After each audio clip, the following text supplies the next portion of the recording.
Hello Russian learners, you are watching ARusPro. I'm Anastasia and today we are translating the English idiom "a rolling stone gathers no moss" and looking at its Russian equivalents. If you're not subscribed yet, click the button and let's achieve it.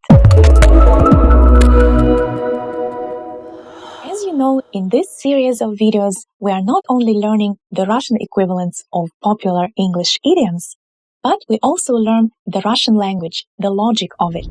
So let's take a look at the literal translation of today's idiom, and let's analyze its structure.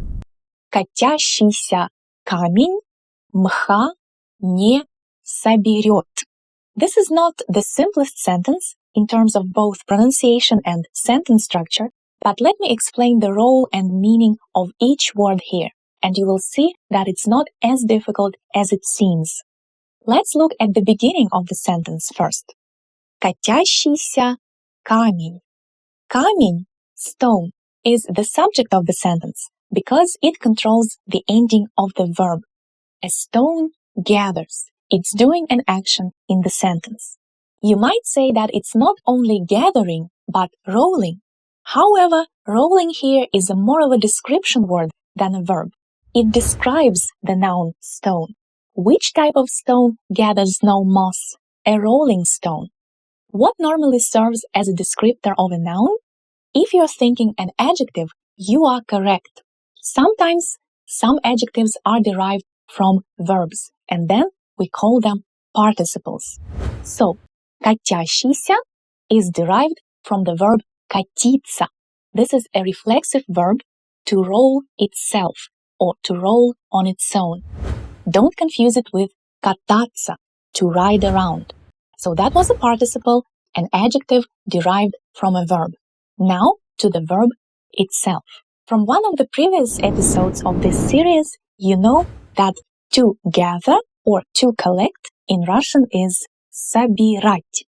Remember, дети собирают игрушки, and игрушки собираются.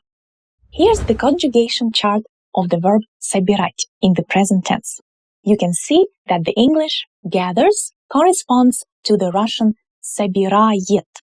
But why did I use a different form, соберет, in my translation? Because соберет expresses certainty about the future. It is the future perfective form, and we use it when we are sure that something will happen in the future. Russian proverbs often use perfective verbs in the future tense because the meaning of certainty reflects observation of many different people throughout the years. And if a particular reason led to a particular result multiple times in the past, there is a high chance that it will happen in the future. That's why there is certainty. Let's look again at our sentence. Катящийся камень мха не соберет. The last word that needs an explanation here is mcha, which, as you may have already guessed, is equivalent to moss. Well, actually, the basic dictionary form of moss in Russian is moh, a masculine noun. Sounds very similar, by the way. Moh, moss. But why do we have mcha here?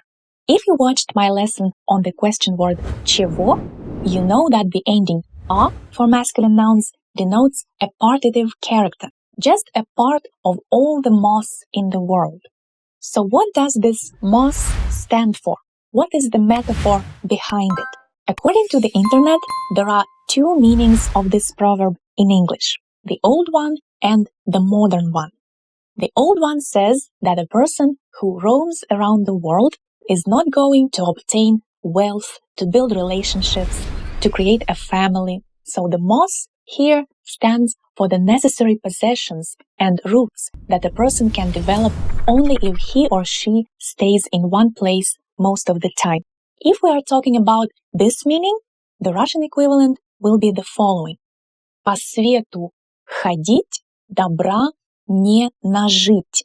To walk around the world, not to gain wealth. There are a few interesting words here.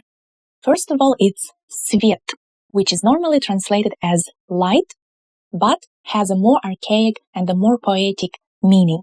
the world. So, по свету, around the world. Compare. Кататься по городу, to ride around the city. The next interesting word is добро, because here it means goods, material goods, but its primary meaning is, of course, the good or kindness. However, it's sometimes used in the meaning of material possessions, wealth. And again, here it's a partitive form, добра, so just a part of all the material goods in the world. The next word is нажить, comes from жить, and it means to gain something by your lifestyle. Another version of this proverb that also uses the verb нажить is кому на месте не сидится, тот добра не наживет. To whom it's difficult to sit in one place will not gain wealth. Of course, наживет is the future tense of the perfective verb нажить, which expresses certainty about the future. A more modern meaning that I found on the internet is the following. While you are moving and active, you are alive. And as soon as you stop, you start growing moss and stagnating. I'm not sure which meaning of this proverb is predominant, so please, as usual, let me know in the comments. If the second meaning is actually used in modern English, the Russian equivalent will be движение – жизнь. Motion is life, which is a calque from a Latin saying. So that was it for today. I hope it was useful. As usual, feel free to leave any questions and comments, and I will see you on Saturday in our classroom. Пока-пока!